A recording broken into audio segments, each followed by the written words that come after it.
Hearken, gentle listeners, to this tale of a group of men and women who serve as guardians of an ancient tradition, originating with the Egyptians and the Brahmins, descended from the mysteries of Eleusis, the Magi of Persia, the Pythagoreans, and the Arabs.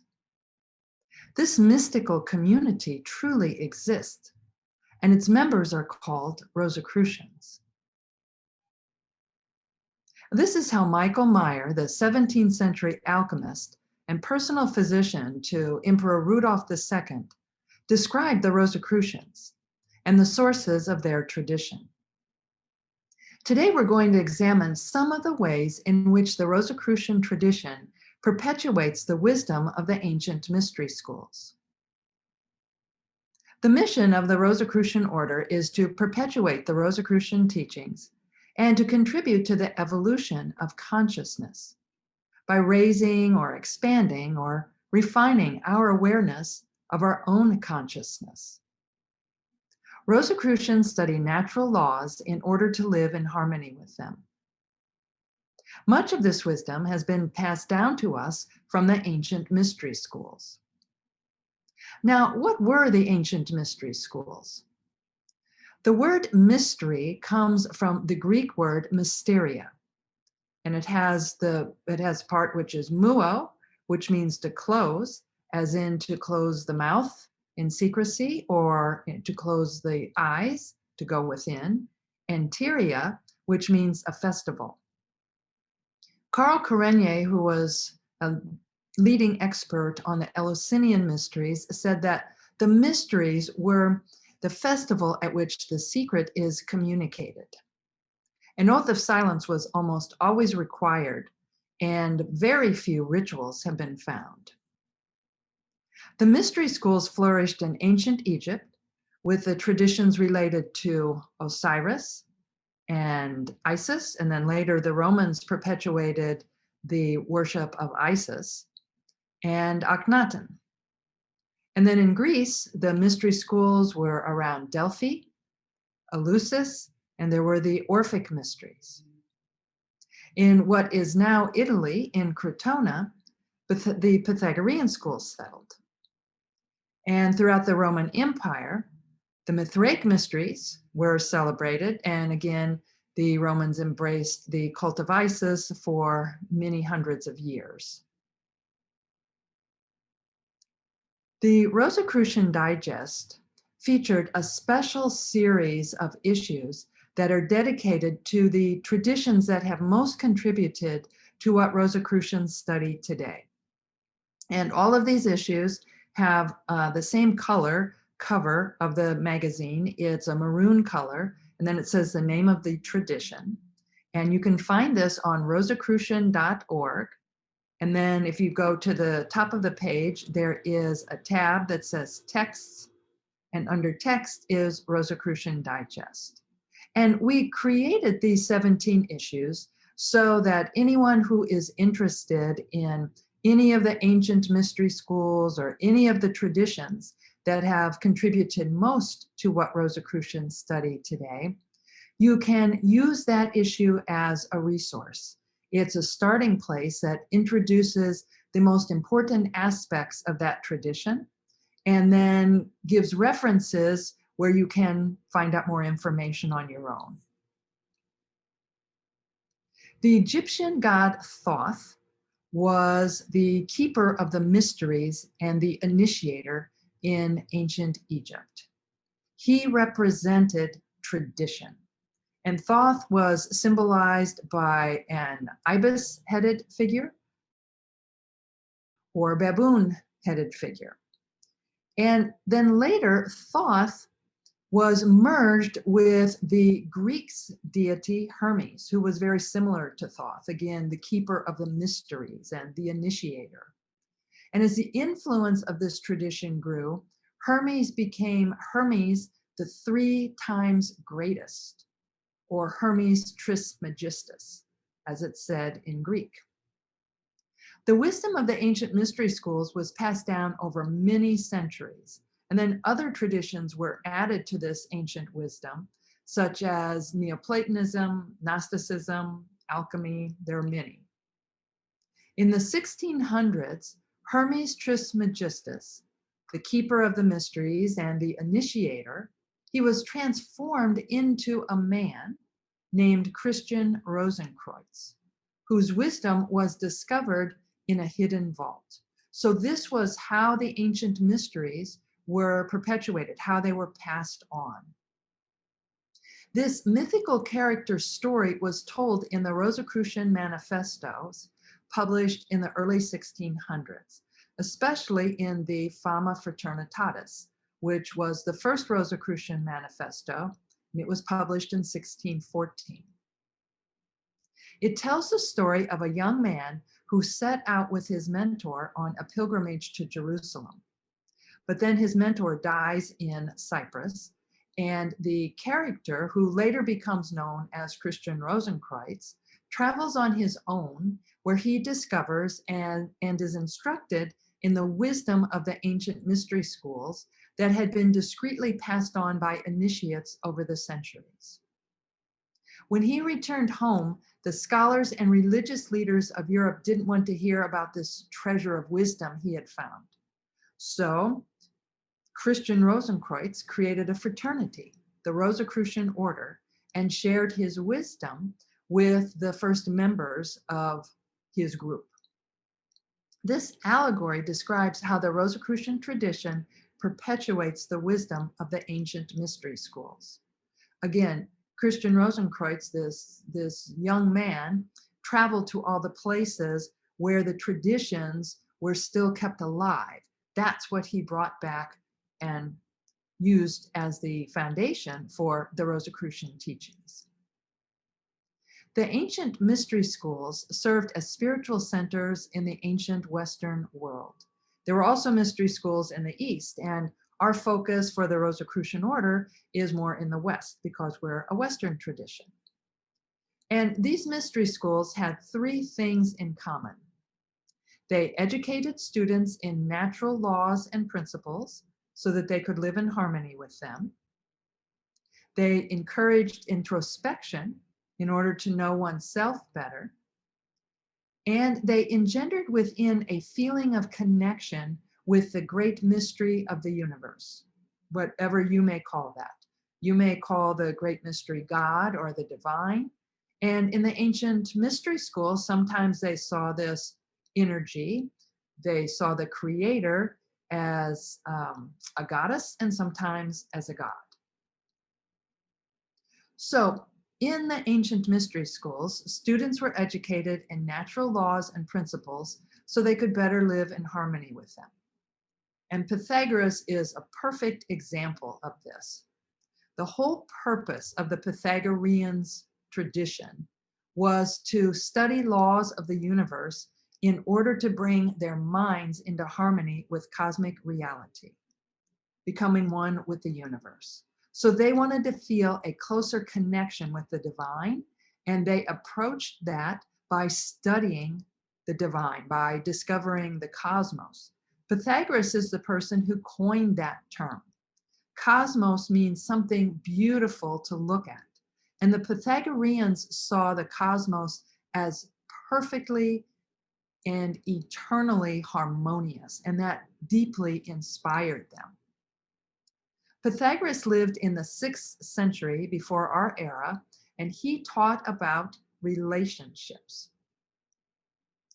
So the Pythagoreans, their sacred purpose and goal in life gave birth to the scientific study of life that is still unfolding 2,500 years later. Pythagoras taught that all realms of reality were woven together.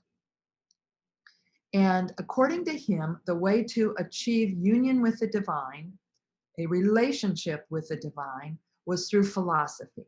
And you may know that Pythagoras refused to be called a sage. He preferred to be called a philosopher or a lover of wisdom. He believed that by seeking truth, we can find what some people may call salvation or a deeper connection with with the whole, with the universal. Pythagoreans studied the relation between mathematics and the physical world. Pythagoras was convinced that numbers governed cosmic harmony. They governed the movements of the heavenly bodies and even humans, even our bodies, and the works we create in architecture, sculpture, and painting. And mathematics reflects the principles of harmony. Pythagoras believed that there is a plan for creation and it manifests through number.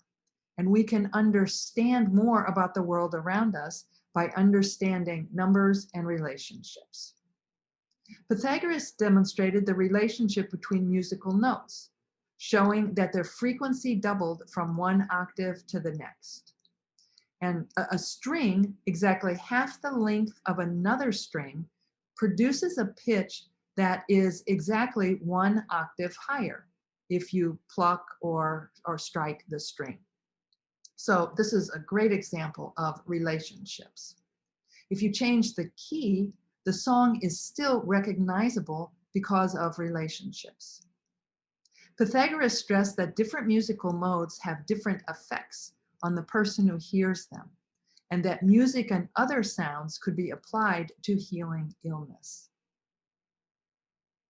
There were many groups in the ancient mystery schools who practiced holistic healing. And this is healing the body, the soul, the mind, everything all together. The Eleusinian mysteries took place in Greece for about 2,000 years. And every year there was a huge initiation. The candidates walked from Athens 12 miles to Eleusis.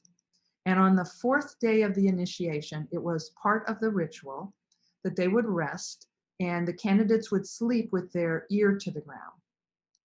And there were attendants nearby called the perpetuates who would write down anything significant that came to the minds or through the dreams of the candidates.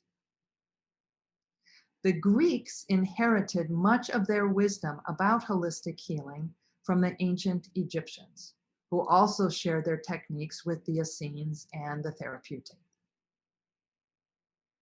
So the ancient Greeks believed that disease came from one being out of harmony with one's purpose.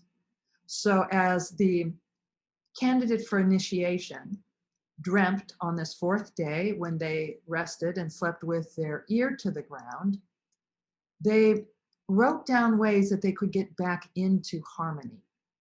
They also used various techniques to get back into harmony with their purpose, including focusing energy on certain parts of the body through their hands, which Rosicrucians do today. Also, certain sounds stimulate particular centers in our bodies, producing effects such as relaxation, the calming of negative emotions, healing, things like that. In the 6th Temple degree Rosicrucian monographs, it states, "The golden rule in matters of health is to harmoniously combine the spiritual, emotional, mental, and physical conditions necessary for one's general well-being." So this is that holistic approach.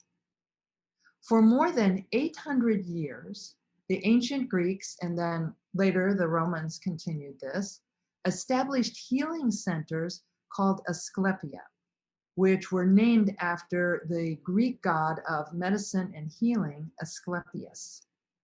And these centers, they're healing centers they called temples. They created conditions conducive to holistic healing and radiant health. Their focus was on diet, exercise, a healthy lifestyle, with an emphasis on harmony of the whole self, including the spiritual self. They also included art and culture as part of this holistic healing. They understood the importance of harmony on all levels of the patient's being in the healing process and in the activation of their inner healing mechanisms, which is what heals all of us. This is what leads to recovery and good health, as the Rosicrucian teachings teach. The ancient mystery schools had another aspect in common, and this was encouraging introspection in order to know oneself better.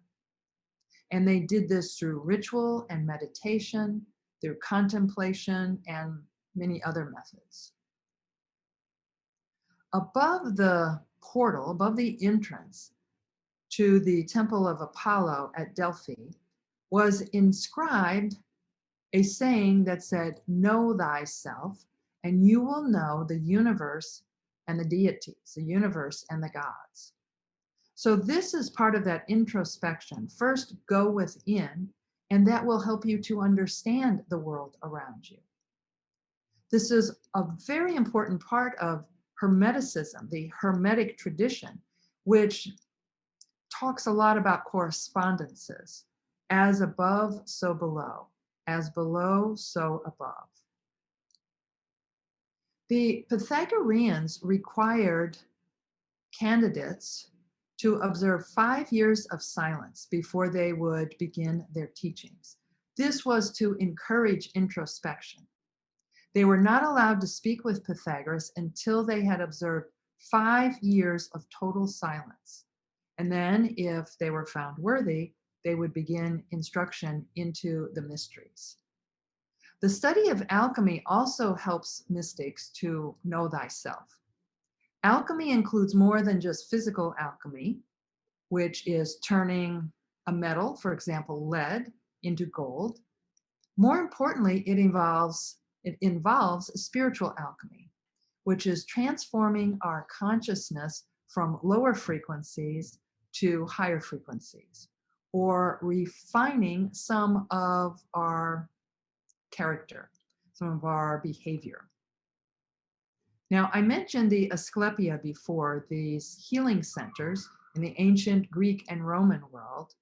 And after the initial treatments, they included a period of introspection that was called incubation. And the patient entered a state of deep sleep and dreaming in a special chamber called an abaton. Sometimes a patient was healed during the dream experience, and it was believed that they were visited by Asclepius and or his daughters who helped to heal the person. And sometimes the information on how the person could take the next steps was presented during incubation. Now, you may be familiar with some of Asclepius's daughters, even if you didn't realize it. His daughter Panacea was the goddess of universal remedies. His daughter Hygeia was the goddess of good health, cleanliness, and hygiene. His daughter Iaso was the goddess of recuperation. And his daughter Accesso was the goddess of the healing process. And he had other daughters and sons.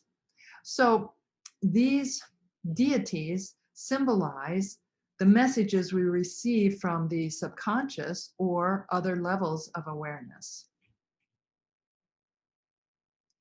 Another aspect that the ancient mystery schools had in common was that they engendered within a feeling of connection with something greater than just us. Again, whatever name you may use for the great mystery of the universe. The Mithraic mysteries presented rituals related to the great mystery, symbolically depicted as a power great enough to move the entire cosmos, which they saw through the precession of the equinoxes and the changing constellations in the sky. Amazingly, not only did these ancient people who practiced the Mithraic mysteries, but even about 200 years before them, they were aware of the precession of the equinoxes and of Earth's wobble.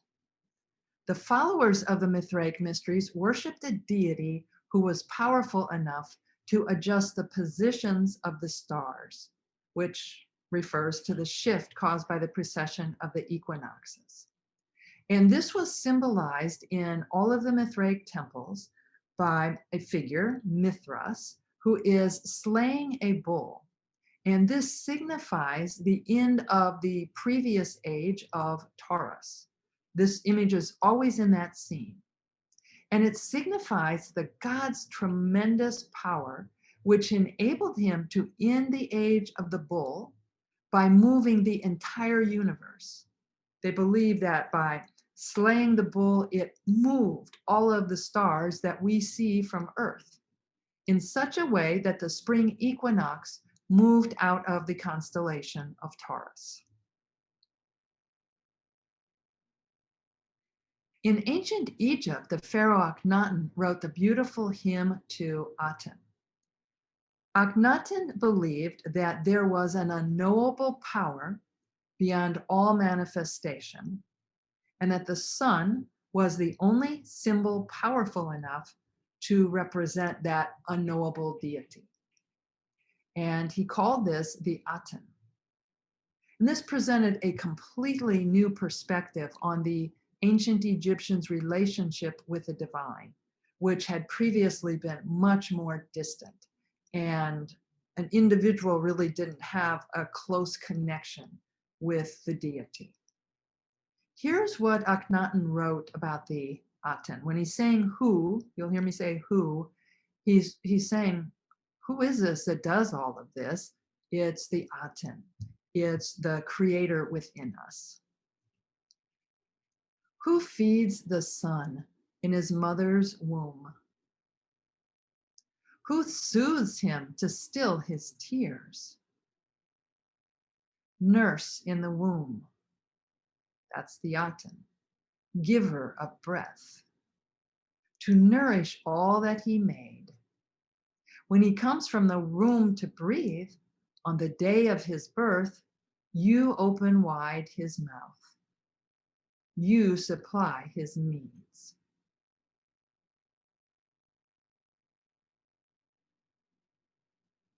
In Delphi, in ancient Greece, the mother goddess was predominant. Even the area that was chosen, the nearby mountain, looks like a womb, looks like a uterus.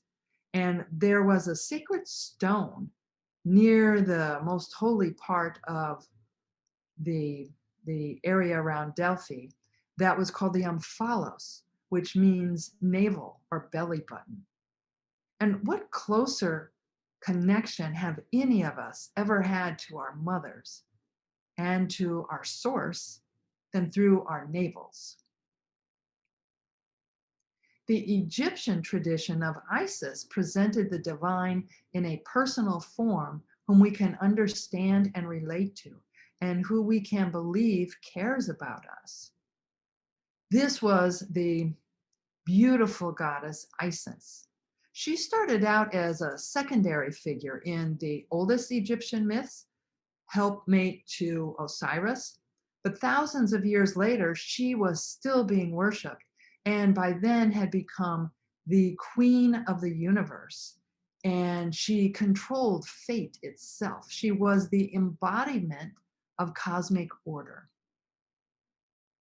And there is a beautiful story called The Golden Ass, or the Metamorphosis, that was written by a Roman, and it's often considered to be the first novel.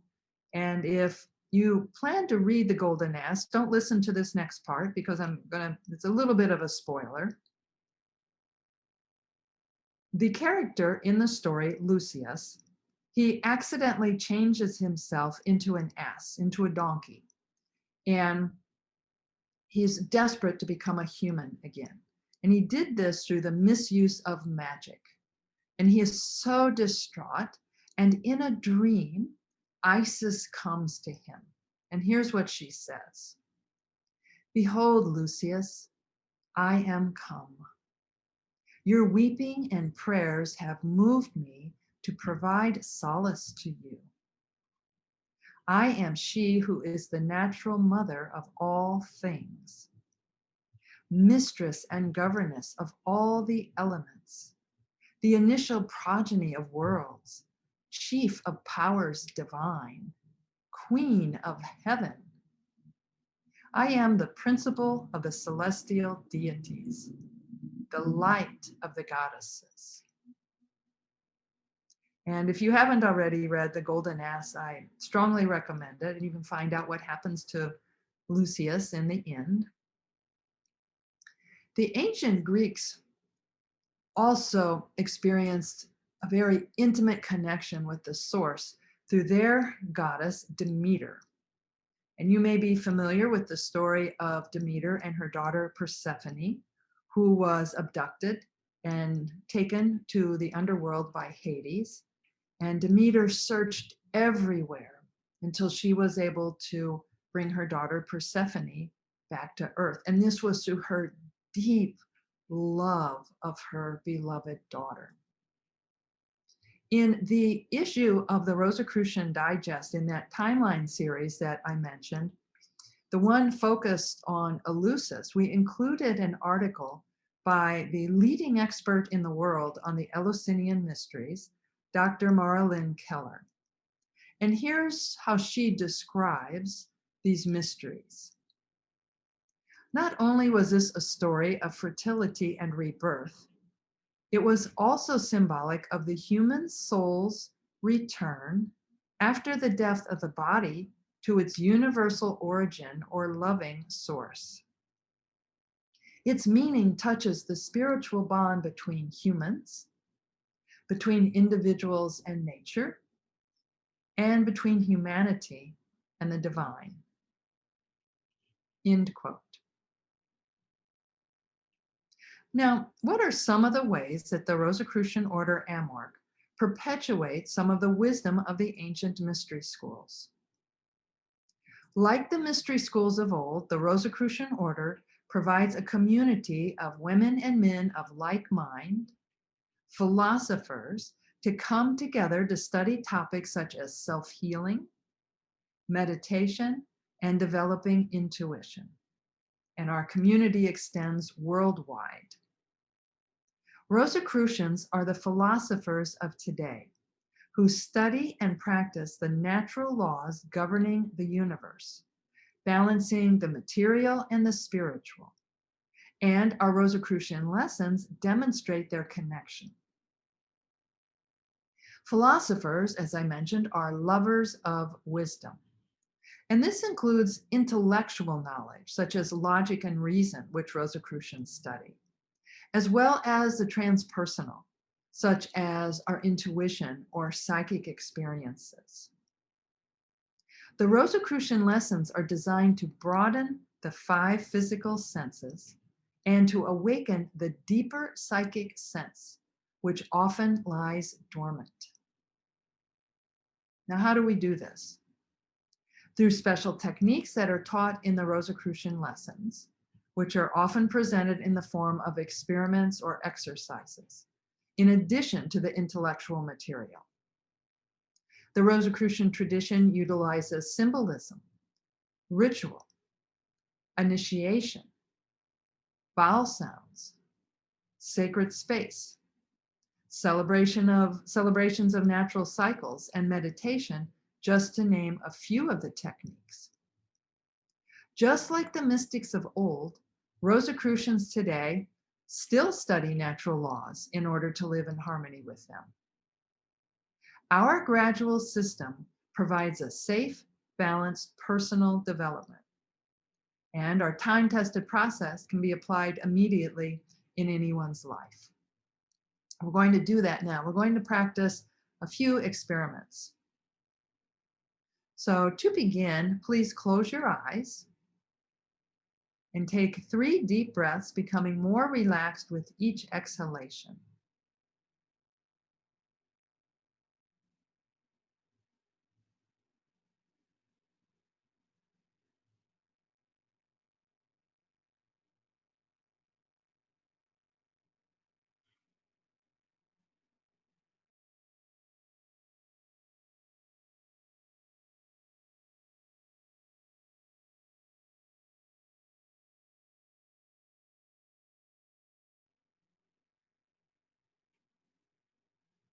Now, place your hands in front of your chest with the palms facing each other, about 1.5 inches apart. And hold them this way for about 3 minutes. I'll let you know when that time is up. And while you're doing it, take long, deep breaths, holding them for a few seconds. So you will inhale completely, hold your breath for as long as is comfortable.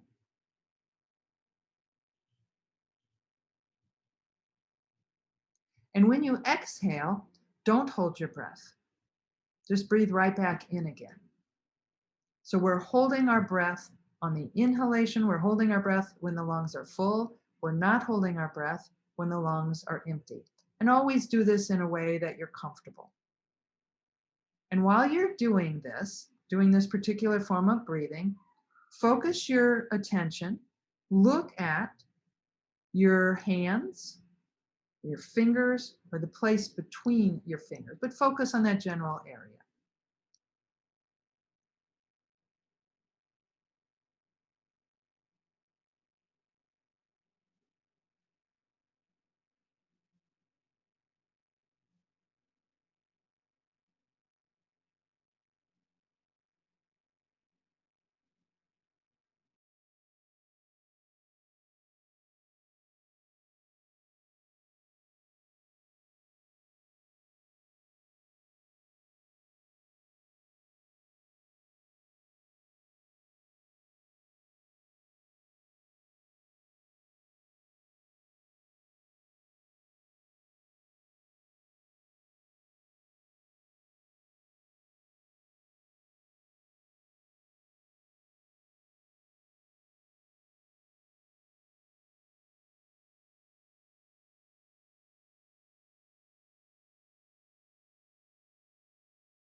You've probably begun to sense, to feel not just ordinary bodily warmth, but the positive energy being generated to a significant degree.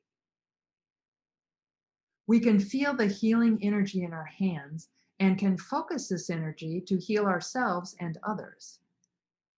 Slowly move your hands, the palms of your hands, closer together. Feel this energy.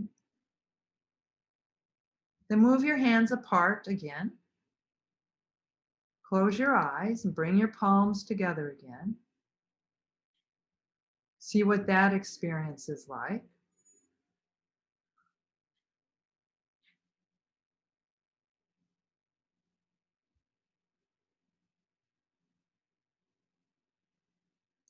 And now look at the tips of your fingertips or the space between the one hand and another at the area of the fingertips, and see if you can see this energy between your hands.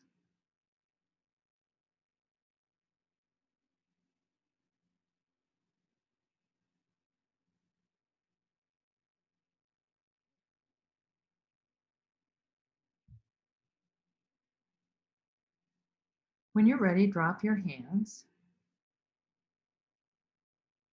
This energy can be directed to specific points on your body to produce certain effects. For example, it can stimulate the immune system or remove heat from the body if you have a fever. This is all described in detail in the 6 temple degree monographs that Rosicrucians study. Now we're going to do another experiment. So again, please sit comfortably, close your eyes. Now we're going to intone the vowel sound May. Sounds like the month of May, 3 times. So ready? Inhale.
Can you feel this vowel sound has stimulated any specific area in your body?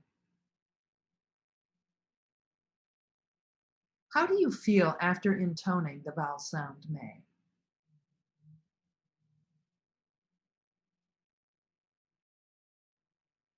And because of its soothing and moderating nature, this vowel sound has the effect of slowing the heartbeat and calming stress. It also acts on the solar plexus, which is just above the navel, and through the solar plexus on various organs of the body. The Rosicrucian tradition also confers initiations, often based on what is known of the initiation rituals of ancient Egypt, Greece, and Rome. And one initiation presents an objective demonstration of Pythagorean geometry. We also present ceremonies and rituals celebrating cycles of life that are longer than the work week, including the candle lighting at the winter solstice and the spring celebration at the Rosicrucian New Year on the spring equinox. The Rosicrucian tradition also encourages introspection. To know thyself is ever the purpose of each Rosicrucian. How do we do this? By listening to the voice of the master within, our inner self. We accomplish this through meditation, contemplation, developing intuition and the psychic sense, by understanding the nature of the soul, by developing an awareness of the vibrations within each cell, through spiritual alchemy, which helps to transform our shadow side, and other techniques. We also practice experiments and exercises, study and meditate on symbols, and participate in rituals and initiations. The Rosicrucian tradition also engenders a feeling of connection with the great mystery of the universe. Our society's oldest life-supporting myths were replaced a long time ago by the belief that we are sinners, that we're separate from God or the divine, and that Earth is a gravel pit and a garbage dump to be used for human whims and desires. Like Rosicrucians of old, we can set the direction for the future with a new story, and it's our old story. Our story blends the material with the spiritual, engendering within a feeling of connection with the great mystery. What is our story? It's the Rosicrucian ontology. We've explored the Rosicrucian ontology in previous gatherings, and I'll share today the first 4 points from this document. 1. The divine, or God, is the universal mind that thought, manifested, and animated all creation according to unchanging, perfect laws. 2. All creation is permeated by a universal soul that evolves toward the perfection of its own nature. 3. Life is the vehicle for the universal soul, not only on earth, but also in the whole universe. 4. Matter owes its existence to a vibratory energy that is propagated throughout the universe and which permeates every atom.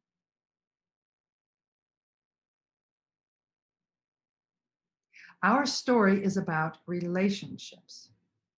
We celebrate our emerging universe and participate in the evolution of our species. What is our relationship with the divine? We are mirrors of the divine. A Rosicrucian manuscript states, the goal of life is to provide a vehicle for life, and by this medium, to give to the universal soul a tangible basis for evolution. The material world is the mirror in which the divine untiringly contemplates its own reflection. Another document states, to understand the divine, study those laws by which it manifests on the earthly plane. And of course, this is about those hermetic correspondences, as above, so below, and about the Pythagoreans, understanding the connection between the beautiful cosmos and us. A manuscript states, Rosicrucian students cannot doubt that the wondrously conceived body and highly developed human intellect were intended for one purpose, to serve the human consciousness and through it, the consciousness of the cosmic. Consequently, we look upon the powers we possess as being the result of a divine presence within us, which is using humanity to achieve its own divine purpose. End quote. What is our relationship with our source? Nearly all the elements in the human body were made in a star, and many have come through several supernovas. We are stardust animated by the great mystery of the universe that wants to experience itself through us. Our purpose is to serve as a vehicle for the divine to reflect upon itself. We're going to practice a meditation related to that now. So again, please sit comfortably. Take a deep breath. Exhale completely.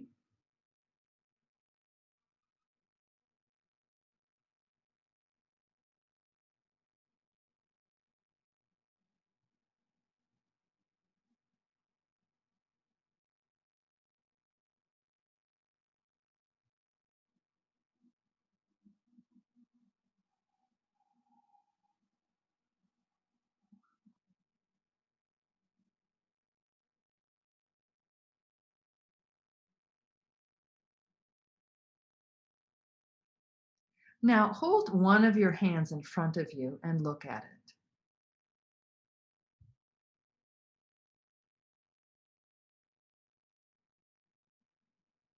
Move your fingers, move your hand around.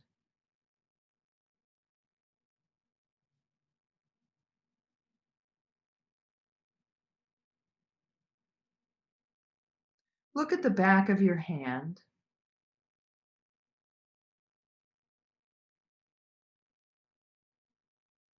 Look up at your fingernails. Look at those cuticles that grow. What we usually call the cuticle is actually called the proximal fold of skin. It's skin that protects the new nail from bacteria when they grow out from the nail root. Now, turn your finger over and look at your fingerprint. Look at all of your fingerprints. Our fingerprints channel vibrations to special sensors beneath the skin of our fingertips. The ridges of our fingertips amplify this very fine and detailed sensory information, which increases our tactile sensitivity several fold. Who thought all this stuff up? Boy, was Akhenaten right. Who feeds the son in his mother's womb? Who soothes him to still his tears? Nurse in the womb, giver of breath. This is the creator within us. And how about that opposable thumb that so differentiates us? What great intelligence created such brilliance? The same intelligence that is looking through you at your hand.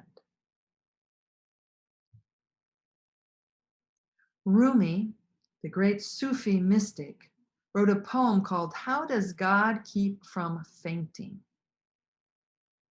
There is a wonderful problem waiting for you that God or the divine and I share. How to keep from fainting when we see each other. In truth, how does God keep from fainting looking at himself all day? Light is moving like a stream, and the myriad celestial beings applaud. End quote. Well done, great mystery. Now expand your awareness above where you are seated. Look down at your amazing self.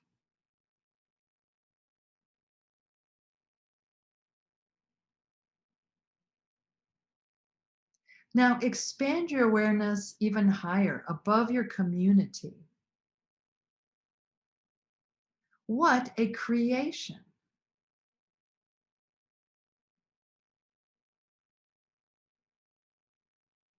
Now ascend even higher above your city, above your state or province, above your country.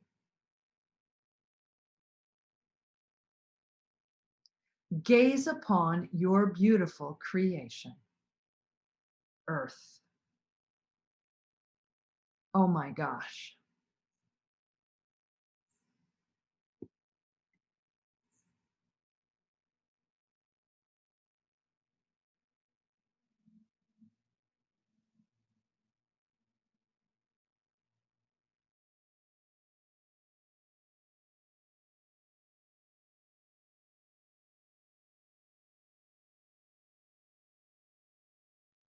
When you're ready, bring your awareness back towards Earth, towards your country, your city. Bring your awareness back to where you are right now. Feel gravity pulling on your body. Move around a little bit in your seat.